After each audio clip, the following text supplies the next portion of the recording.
Welcome to dream journey vlog. ಹೇಗಿದ್ದೀರಾ ನೀವೆಲ್ಲರೂ? ನಾನು ಚೆನ್ನಾಗಿದ್ದೀನಿ, ನೀವು ಕೂಡ ಚೆನ್ನಾಗಿದ್ದೀರಾ ಅಂತ ಭಾವಿಸ್ತೀನಿ. ಇವತ್ತು ನಾವು ಲೇಟ್ ಆಗಿದೆ, ನೋಡ್ಬೋದು ನೀವು. ನಾವು ಈಗ ಹೋಗ್ತಾ ಇರೋದು ಕ್ರಿಸ್ಟನಿಗೆ ಫಿಶ್ ತರ್ಲಿಕ್ಕೋಸ್ಕರ. ಕ್ರಿಸ್ಟನಿಗೆ ಮೀನು ಸಾಕ್ಬೇಕಂತೇನು ಚಿಕ್ಕದೊಂದು ತಂದು ಕೊಟ್ಟು ಈಗ ಟ್ರಯಲ್ ಮಾಡೋದು. ಎಲ್ಲಿ ಹೋಗುದು ಕ್ರಿಸ್ಟನ್ ನಾವೀಗ? ಫಿಶ್ ಬೌಲ್ ತರ್ಲಿಕ್ಕೆ. ಯಾರಿಗೆ? ನಿಮಗೆಯಾ? ನೀವು ಫಿಶ್ ಫ್ರೈ ಮಾಡಿ ತಿನ್ಲಿಕ್ಕ? ಫಿಶ್ ಫ್ರೈ ಮಾಡಿ ತಿನ್ಲಿಕ್ಕೆ ತರ್ಲಿಕ್ಕೆ ಹೋಗೋದಾ ಅಥವಾ ಬೌಲಲ್ಲಿ ಹಾಕ್ಲಿಕ್ಕೆ? ಹೌದಾ? ಎಷ್ಟು ಫಿಶ್ ಬೇಕು? ಒಂದು ಬೇಕಾ ಎರಡು? ಎರಡು ಬೇಕಾ?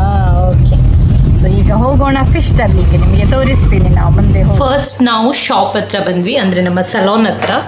ರಿಷಲ್ ಕ್ಲೋಸ್ ಮಾಡಿ ಹೋಗಿದ್ದಾಳೆ. ನಾನು ಬೌಲ್ ಮತ್ತು ಎಲ್ಲ ಹೊರಗೆ ಇಡಲಿಕ್ಕೆ ಹೇಳಿದೆ.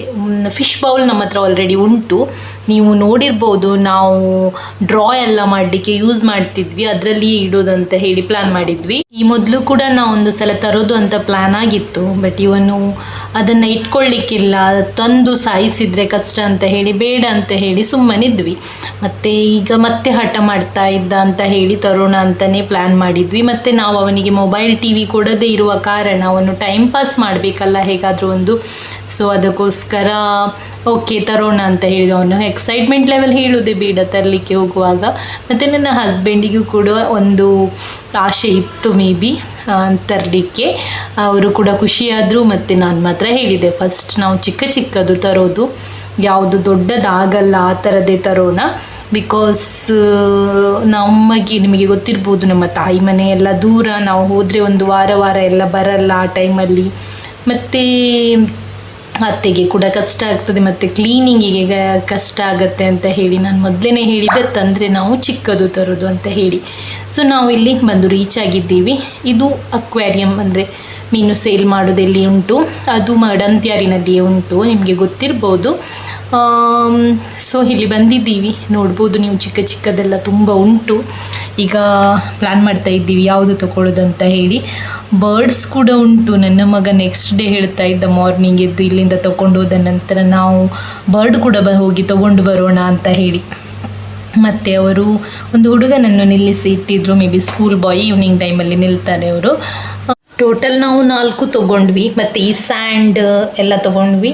ಮತ್ತು ಅವ್ರು ಹೇಳ್ತಾಯಿದ್ರು ಎಷ್ಟು ಹಾಕಬೇಕು ಅದನ್ನು ತಿನ್ನಲಿಕ್ಕೆ ಅಂತ ಎಲ್ಲ ಕೇಳಿದ್ವಿ ನಾವು. ಬಿಕಾಸ್ ಜಾಸ್ತಿ ತಿಂದು ಮತ್ತು ಯಾರಿಗೆ ಬೇಕು ಪ್ರಾಬ್ಲಮ್ ಆದರೆ ಅಂತ ಹೇಳಿ ನಾನು ಕೇಳಿದ್ದೀನಿ, ಫಿಶ್ಶಿಗೆ ಜಾಸ್ತಿ ಫುಡ್ ಹಾಕಿದರೆ ಅದು ಸಾಯತ್ತೆ ಅಂತ ಹೇಳಿ. ಸೊ ಅವ್ರ ಹತ್ರನೇ ಚೆಕ್ ಮಾಡಿಸ್ಕೊಂಡ್ವಿ ಎಷ್ಟು ಹಾಕಬೇಕು, ಎಷ್ಟು ಟೈಮ್ ಹಾಕಬೇಕಂತ ಹೇಳಿ. ಮತ್ತು ಮನೆಗೆ ಬಂದು ಇಲ್ಲಿಗ ಸ್ಟಾರ್ಟ್ ಮಾಡ್ಕೊಂಡಿದ್ದೀವಿ. ಇದನ್ನೆಲ್ಲ ತೊಗೊಂಡು ಬಂದಿದ್ದೀವಿ. ಆ ಮೀನುಗಳು ಸ್ವಲ್ಪ ಭಯ ಬೀಳ್ತಾ ಇದ್ವು ಪಾಪ, ಬಿಕಾಸ್ ತೊಟ್ಟೆಯಲ್ಲಿ ತುಂಬ ಚಿಕ್ಕ ಜಾಗ ಇತ್ತಲ್ಲ. ಸೊ ಅದರಿಂದ ಸ್ಯಾಂಡ್ ಎಲ್ಲ ಹಾಕ್ತಾ ಇರುವಾಗ ಅದು ಸ್ಯಾಂಡಿನ ಒಳಗೆ ಗಲೀಜಿತ್ತು, ಅದೆಲ್ಲ ಕ್ಲೀನ್ ಮಾಡಿ ಈಗ ಮೀನು ಹಾಕೋದು. ಈ ಗ್ರಾಸ್ ಏನುಂಟು ಅದನ್ನು ನಾವು ಅವ್ರ ಹತ್ರ ಕೇಳಿ ತೊಗೊಂಡು ಬಂದದ್ದು. ಬಿಕಾಸ್ ಅವ್ರು ಹೇಳಿದರು ಗ್ರಾಸ್ ಹಾಕಿದರೆ ಒಳ್ಳೆಯದು ಅಂತ ಹೇಳಿ. ಮತ್ತು ಬೇಗ ಬೌಲಿಗೆ ಹಾಕಿದ್ವಿ ನಾವು, ಬಿಕಾಸ್ ಅದು ತೊಟ್ಟೆಯಲ್ಲಿ ತುಂಬ ಒದ್ದಾಡ್ತಾ ಇತ್ತು ಪಾಪ. ನನಗೆ ಅಷ್ಟು ಇಷ್ಟ ಇಲ್ಲ ಅಕ್ವೇರಿಯಮ್ಸ್, ಆ ಥರ ನಾಯಿ ಸಾಕೋದಷ್ಟೆಲ್ಲ ನಾನು ಇದಿಲ್ಲ. ಅಂದರೆ ಅದು ನನಗಿಷ್ಟ ಇಲ್ಲ ಅಂದರೆ ನಾನು ಅದನ್ನು ಹಾರ್ಮ್ಫುಲ್ ಮಾಡ್ತೀನಿ ಅಂತ ಕೂಡ ಅಲ್ಲ, ನಾನು ದೂರ ಅಷ್ಟೇ, ನನ್ನದಿಷ್ಟೇ. ಅವ್ರದ್ದು ಕೆಲಸ ಮಾಡಲಿಕ್ಕೆ ಆಗ್ತದೆ ಆದರೆ ಮಾತ್ರ ತರಬೇಕು, ಇಲ್ಲಾಂದರೆ ತರಬಾರ್ದು ಅಂತ ಹೇಳಿ ನಾನು ಈ ಕೆಲಸದಲ್ಲಿ ಎಲ್ಲ ದೂರ. ಸೊ ಅದರಿಂದ ನನಗೆ ನಾಯಿ ಬೆಕ್ಕು ಎಲ್ಲ ಸಾಕೋದು ಈ ಥರ ಎಲ್ಲ ಸ್ವಲ್ಪ ದೂರ.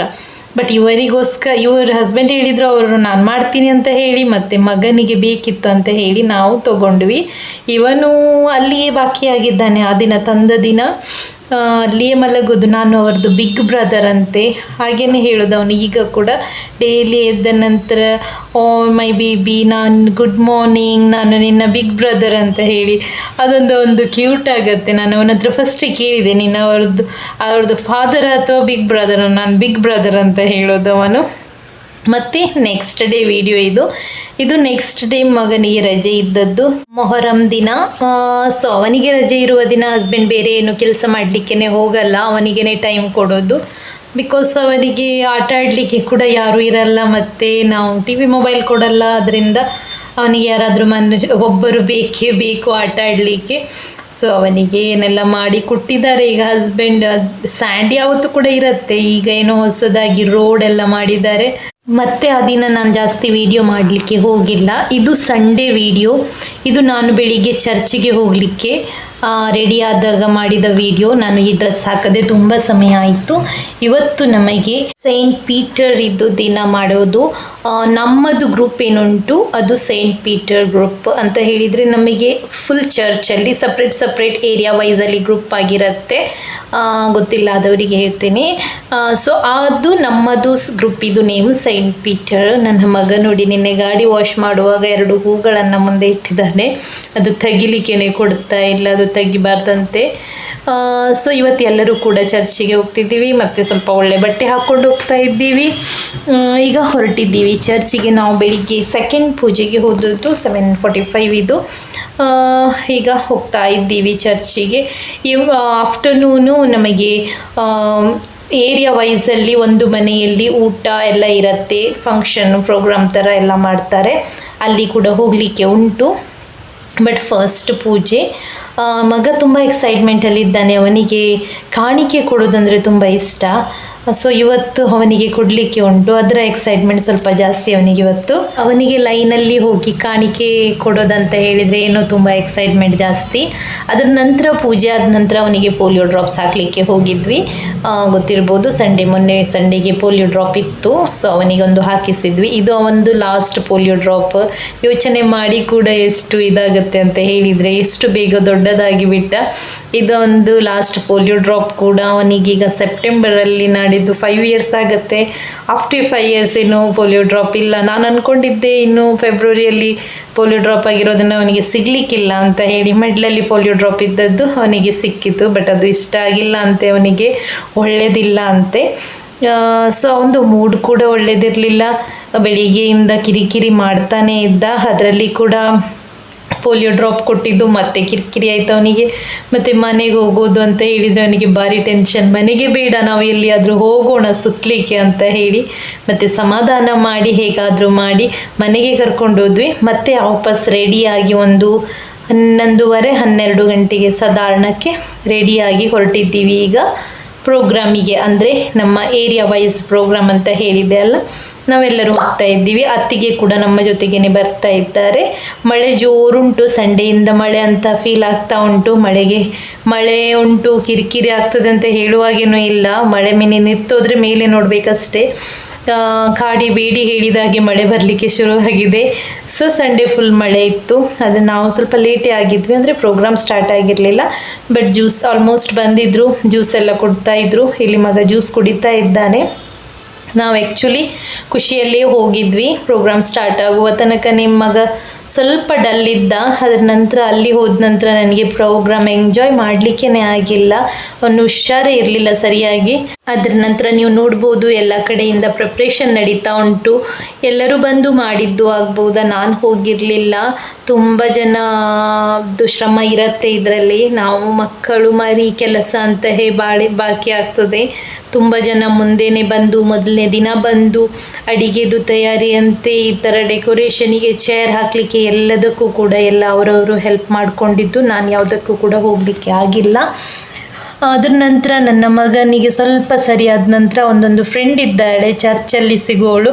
ಅವಳು ಕೂಡ ನಮ್ಮ ಏರಿಯಾದಿಂದನೇ. ಅವಳ ಜೊತೆಗೆ ಆಟ ಆಡ್ತಾ ಇದ್ದ. ಸರಿಯಾದ ಅಂತ ಹೇಳಿ ಮತ್ತೆ ಸುಮ್ಮನಾದೆ ನಾನು. ಮತ್ತೆ ಪ್ರೋಗ್ರಾಮ್ ಶುರುವಾಯಿತು. ನೋಡ್ಬೋದು ನೀವು, ಸ್ಟೇಜಲ್ಲಿ ಎಲ್ಲರಿಗೂ ಕರೆದು ವೆಲ್ಕಮ್ ಮಾಡ್ತಾ ಇದ್ದಾರೆ. ಅದರ ನಂತರ ತುಂಬಾ ಫಂಕ್ಷನ್ಸ್ ಇರುತ್ತೆ. ಲೈಕ್ ಸ್ವಲ್ಪ ಸ್ಪೀಚ್ ಇರುತ್ತೆ, ಡಾನ್ಸ್ ಇರುತ್ತೆ, ಗೇಮ್ಸ್ ತುಂಬ ಇತ್ತು. ಅದರ ನಂತರ ಎಲ್ಲ ಮಕ್ಕಳಿಗೆ, ನಮ್ಮ ಈ ಏರಿಯಾದ ಮಕ್ಕಳೇನಿದ್ದಾರೆ, ಯಾವ 10th ಸ್ಟ್ಯಾಂಡರ್ಡ್ ತನಕ ಮಕ್ಕಳೇನಿದ್ದಾರೆ, ಎವ್ರಿ ಇಯರ್ ಅವರಿಗೆ ಒಂದು ಬುಕ್ ಮತ್ತು ಪೆನ್ಸಿಲ್ ಪೆನ್ನನ್ನು ಕೊಟ್ಟು ಫೋಟೋಸ್ ಎಲ್ಲ ತೆಗಿತಾರೆ. ಸೊ ನನ್ನ ಮಗ ಅದನ್ನು ತರಲಿಕ್ಕೆ ಹೋಗು ಅಂತ ಹೇಳಿ ಒತ್ತಾಯದಲ್ಲಿ ಕಳಿಸಿದೆ. ಹೇಗಾದರೂ ಒಂದು ಗಿಫ್ಟ್ ಕೊಡ್ತಾರೆ ಅಂತ ಹೇಳಿ. ಇಲ್ಲಾಂದರೆ ಗೇಮ್ಸಿಗೆ ಯಾವುದಕ್ಕೂ ಕೂಡ ಅವನು ಹೋಗಿರಲಿಲ್ಲ. ನನಗೆ ಮತ್ತೆ ಯಾವುದ್ರದ್ದು ಕೂಡ ಸರಿಯಾಗಿ ವೀಡಿಯೋಸ್ ಕೂಡ ಮಾಡಲಿಕ್ಕೆ ಆಗಿಲ್ಲ. ಬಿಕಾಸ್ ಅವನು ತುಂಬಾ ಹುಷಾರೇ ಇರಲಿಲ್ಲ, ಮತ್ತು ಅವನಿಗೆ ಜ್ವರ ಬರಲಿಕ್ಕೆ ಶುರುವಾಯಿತು. ನಾನು ಮತ್ತೆ ಹೇಳಿದೆ ಹಸ್ಬೆಂಡ್ ಹತ್ರ ಹೋಗೋಣ ಅಂತ ಹೇಳಿ, ಆದರೆ ಹಸ್ಬೆಂಡ್ ನೋಡೋಣ 2 ನಿಮಿಷ ಸ್ವಲ್ಪ ಹೊತ್ತು ನೋಡೋಣ ಅಂತ ಹೇಳಿ ಅಂದ್ಕೊಂಡ್ವಿ. ಅದು ನೋಡಿದರೆ ಅವನಿಗೆ ಜೋರಾಯಿತು, ಮತ್ತು ಅಲ್ಲಿ ಫಂಕ್ಷನಲ್ಲಿ ವಾಮಿಟ್ ಕೂಡ ಆಯಿತು. ಅವನ ಮುಖ ನೋಡಿದರೆ ನೋಡ್ಬೋದು ನೀವು. ಮತ್ತು ನಾನು ಅವನನ್ನು ಅವರ ಮನೆ ಒಳಗೆ ಕರ್ಕೊಂಡು ಹೋಗಿ ಹೇಗಾದರೂ ಒಂದು ಸ್ವಲ್ಪ ಊಟ ಕೊಟ್ಟು ಅದರ ನಂತರ ಅವನು ವಾಮಿಟ್ ಮಾಡಿದ್ದು. ಬಟ್ ಒಂದು ಗ್ರೂಪ್ ಫೋಟೋ ಇತ್ತು, ಅದ್ರದ್ದೊಂದು ಗ್ರೂಪ್ ಫೋಟೋ ತೆಗಿಸಿದ್ವಿ. ಬಟ್ ಬಾಕಿ ಯಾವುದು ಫಂಕ್ಷನ್ ನನಗೆ ನೋಡಲಿಕ್ಕೇ ಸಿಕ್ಕಿಲ್ಲ, ಬಿಕಾಸ್ ನಾನು ಅವನನ್ನು ಕರ್ಕೊಂಡು ಈ ಸೈಡ್ ಆ ಸೈಡೇ ಹೋಗಬೇಕಾಯಿತು. ಅದ ನಂತರ ಒಂದು ನೀತ ನನಗೋಸ್ಕರ ಪ್ಲೇಟ್ ತೊಗೊಂಡು ಬಂದು ಊಟಕ್ಕೆ, ಬಟ್ ಪ್ಲೇಟ್ ಕೈಯಲ್ಲಿ ತೊಗೊಂಡು ಒಂದು ಸ್ವಲ್ಪ ಊಟ ಮಾಡಿದ್ದೆ ಅಷ್ಟೇ. ಅವನು ಆಗ ವಾಮಿಟ್ ಮಾಡಿದ್ದು. ಆ್ಯಕ್ಚುಲಿ ಆಗ ವಾಮಿಟ್ ಮಾಡಿದ ನಂತರ ನಾನು ಪ್ಲೇಟ್ ಇಟ್ಟು ಹಸ್ಬೆಂಡ್ ಹತ್ರ ಹೇಳಿದ್ದೆ ಬೇಗ ಬನ್ನಿ ಅಂತ ಹೇಳಿ. ಸೊ ಯಾವುದು ಕೂಡ ಫಂಕ್ಷನನ್ನು ಸರಿಯಾಗಿ ನೋಡಲಿಕ್ಕೇ ಆಗಿಲ್ಲ ನಮಗೆ. ತುಂಬ ಅಂದರೆ ತುಂಬ ಗೇಮ್ಸ್ ಇತ್ತು ಆ್ಯಕ್ಚುಲಿ. ಆ ಗೇಮ್ಸಿಗೆ ಯಾವುದಕ್ಕೂ ಕೂಡ ನಮಗೆ ನಿಲ್ಲಕ್ಕಾಗಿಲ್ಲ. ನಾನು ರಪ್ಪ ಒಂದು ಹೊರಟಿದೆ ಅಲ್ಲಿಂದ. ಆ್ಯಕ್ಚುಲಿ ಅರ್ಧ ವೀಡಿಯೋಸ್ಗಳು ನೀತ ಕೂಡ ಅದರಲ್ಲಿ ತೆಗೆದಕ್ಕೆ ಒಂದು ಸ್ವಲ್ಪ ವೀಡಿಯೋಸ್ಗಳು ನನಗೆ ಸಿಕ್ಕಿದೆ. ಇದು ನೆಕ್ಸ್ಟ್ ಡೇ ವಿಡಿಯೋ. ಇವತ್ತಿನಿಂದ ಜಿಮ್ ಬರಲಿಕ್ಕೆ ಶುರು ಮಾಡಿದ್ದೀನಿ. ಜಸ್ಟ್ ವಾಕ್ ಆ್ಯಂಡ್ ಕಾರ್ಡಿಯೋ ಈ ಟೈಪಲ್ಲಿ ಏನಾದರೂ ಮಾಡೋಣ ಅಂತ ಹೇಳಿ, ಮಳೆ ಅಂತ ಹೇಳಿ ಮನೆಯಲ್ಲಿ ಮಲಗಿ ದಪ್ಪ ಆಗಿದ್ದೀನಿ. ಸೊ ಇನ್ನೂ ಟೈಮ್ ವೇಸ್ಟ್ ಮಾಡಿದರೆ ಆಗಲಿಕ್ಕಿಲ್ಲ ಅಂತ ಹೇಳಿ ಜಿಮ್ಮಿಗೆ ಬಂದು ಹೊರಟಿದೆ. ತುಂಬ ದಿನದಿಂದ ಹೊರಡಬೇಕಂತ ಇದ್ದೆ, ಬಟ್ ಮಗಂದು ಸ್ಕೂಲಿದೊಂದು ಸೆಟ್ ಆಗಲಿ ಸರಿಯಾಗಿ ಅಂತ ಹೇಳಿ ಸೊ ನಾನು ಬಂದೆ. ಬಟ್ ನಾನು ಬರುವಾಗ ಅವನು ಎದ್ದೇಳಿರಲಿಲ್ಲ. ಸೊ ನಾನು 6ಗೆ ಎದ್ದು 6:30ಗೆ ಜಿಮ್ಮಿಗೆ ಬಂದು 7:30ಗೆ ಮನೆಗೆ ರೀಚ್ ಆಗಿದ್ದೆ, ಟಿಫಿನ್ ಎಲ್ಲ ಕೊಡಬೇಕಂತ ಹೇಳಿ. ಅದು ನೋಡಿದರೆ ಅವನು ಬಂದು ಹೊರಗಡೆ ತೋರಿಸಿದ, ಮಮ್ಮ ನನ್ನ ಕೈ ಮೇಲೆಲ್ಲ ಬಿದ್ದಿದೆ ಅಂತ ಹೇಳಿ. ಸೊ ಅವನಿಗೆ ಈ ಹ್ಯಾಂಡ್ ಫುಟ್ ಮೌತ್ ಅಂತ ಹೇಳಿ ಒಂದು ಜ್ವರ ಬಂದಿದೆ ಅಲ್ಲ, ಅದರಲ್ಲಿ ಬಾಯ್ಲ್ಸ್ ಆಗ್ತದೆ ಅಷ್ಟೇ, ಮತ್ತು ಜ್ವರ ಬರುತ್ತೆ, ಅದಾಗಿದೆ ಅವನಿಗೆ. ಅದರಿಂದ ಅವನು ನಿನ್ನೆ ತುಂಬ ಕಿರಿಕಿರಿ ಮಾಡ್ತಾ ಇದ್ದ. ಸೊ ನಾವು ರಪ್ಪ ಸ್ಕೂಲಿಗೆ ಒಂದು ಇನ್ಫಾರ್ಮ್ ಮಾಡಿ ಈಗ ಡಾಕ್ಟ್ರ್ ಹತ್ರ ಹೋಗ್ತಾ ಇದ್ವಿ, BC ರೋಡಿಗೆ. ಅವನು ಯಾವತ್ತೂ ಕೂಡ ನಾವು ಅವನಿಗೆ ತೋರಿಸೋದು ಶನೈ ಅಂತ ಹೇಳಿ BC ರೋಡಲ್ಲಿ. ಒಂದು ಚೂರು ಬಿದ್ದಿದೆ, ಜಾಸ್ತಿ ಏನಲ್ಲ, ಬಟ್ ಇಚ್ಚಿಂಗ್ ಉಂಟು. ಅವನು ನಿನ್ನೆ ಅಂದರೆ ಸ್ಕೂಲಿಂದ ಬಂದ ನಂತರ ಒಂದು ಸ್ವಲ್ಪ ಇಚ್ಚಿಂಗ್ ಉಂಟು ಅಂತ ಹೇಳ್ತಾ ಇದ್ದಂತೆ ಹಸ್ಬೆಂಡ್ ಹತ್ರ. ಅದರ ನಂತರ ಅವನು ಚರ್ಚಿಗೆ ಹೋಗುವಾಗ ಕೂಡ ನನಗೆ ಕೈಗೆ ಇಚ್ಚಿಂಗ್ ಉಂಟು ಅಂತ ಹೇಳ್ತಾ ಇದ್ದ. ಬಟ್ ಬೇರೆ ಯಾವುದು ಕೂಡ ಏನು ಬಾಯ್ಲ್ಸ್ ಏನು ಕಾಣಿಸ್ತಾನೆ ಇರಲಿಲ್ಲ. ಸೊ ಮಕ್ಕಳಿರುವವರು ಜಾಗ್ರತೆ ಮಾಡಿ, ಹೊಸದಾದ ಒಂದು ಜ್ವರ ಬಂದಿದೆ ಅಂತೆ, ಹ್ಯಾಂಡ್ ಫುಟ್ ಮೌತ್ ಅಂತ ಕನ್ನಡದಲ್ಲಿ ಹೇಳಬೇಕಂದ್ರೆ ಕೈ ಬಾಯಿ ರೋಗ ಸಮಥಿಂಗ್ ಏನೋ ಹೇಳ್ತಾರೆ. ಅದರಲ್ಲಿ ನಿಮಗೆ ಬಾಯ್ಲ್ಸ್ ಬೀಳತ್ತೆ ಕೈಯಲ್ಲಿ ಮತ್ತು ಬಾಯಲ್ಲಿ ಹತ್ತಿರ ಎಲ್ಲ, ಅದರಿಂದ ಜ್ವರ ಬರುತ್ತೆ. ಸೊ ನಾವೀಗ ಡಾಕ್ಟ್ರ್ ಹತ್ರ ಬಂದಿದ್ದೀವಿ. ಏನು ಪ್ರಾಬ್ಲಮೆಟಿಕ್ ಅಲ್ಲ, ಬಟ್ ಜಸ್ಟ್ ಬೇಗ ಆದಷ್ಟು ಮೆಡಿಸನ್ ಕೊಟ್ಟಿದ್ರೆ ಏನೂ ಪ್ರಾಬ್ಲಮ್ ಆಗಲ್ಲ ಅಂತೆ. ನೆಕ್ಸ್ಟ್ ಡೇ ಸ್ವಲ್ಪ ಜಾಸ್ತಿ ಬೀಳುತ್ತೆ, ಅವರಿಗೆ ಬಿದ್ದಿದೆ ಸ್ವಲ್ಪ ಜಾಸ್ತಿ ಕೂಡ. ಕಡಿಮೆ ಆಗೋ ತನಕ ಸ್ಕೂಲಿಗೆ ಕಳಿಸುವಾಗೆ ಇಲ್ಲ, ಕಡಿಮೆ ಆದ ನಂತರ ಕಳಿಸೋದು, ಬಿಕಾಸ್ ಅದು ಸ್ಪ್ರೆಡೆಡ್, ಯಾರಿಗಾದರೂ ಸ್ಪ್ರೆಡ್ ಆಗುತ್ತೆ. ಮೇ ಬಿ ಸ್ಕೂಲಲ್ಲಿ ಯಾರಿಗಾದರೂ ಆಗಿತ್ತು ಏನು ಹೇಳಲಿಕ್ಕಾಗಲ್ಲ. ಸಡನ್ನಾಗಿ ಮಕ್ಕಳಿಗೆ ಬಂದರೂ ಕೂಡ ಪೇರೆಂಟಿಗೆ ಹೇಗೆ ಗೊತ್ತಾಗೋದು? ಸೊ ಅದು ನಮಗೆ ಕೂಡ ಗೊತ್ತಾಗಿಲ್ಲ ಫುಲ್ 1 ಡೇ ಬಂದದ್ದು. ಸೊ ಈಗ ಹಾಸ್ಪಿಟ್ಲಿಗೆ ಬಂದು ರೀಚ್ ಆಗಿದ್ದೀವಿ. ನೋಡಬೇಕು ಏನೆಲ್ಲ ಡಾಕ್ಟ್ರ್ ಹೇಳ್ತಾರೆ ಅಂತೇಳಿ. ಅವನು ಡಾಕ್ಟ್ರಿಗೆಲ್ಲ ಅಷ್ಟೇನು ಭಯ ಬೀಳಲ್ಲ. ನಾವು ಯಾವುದೇ ಕಾರಣಕ್ಕೂ ಅವನಿಗೆ ಯಾವುದು ವಸ್ತುವಿನಲ್ಲಿ ಭಯ ಬೀಳಿಸಿಲ್ಲ ಇನ್ನೂ ಕೂಡ.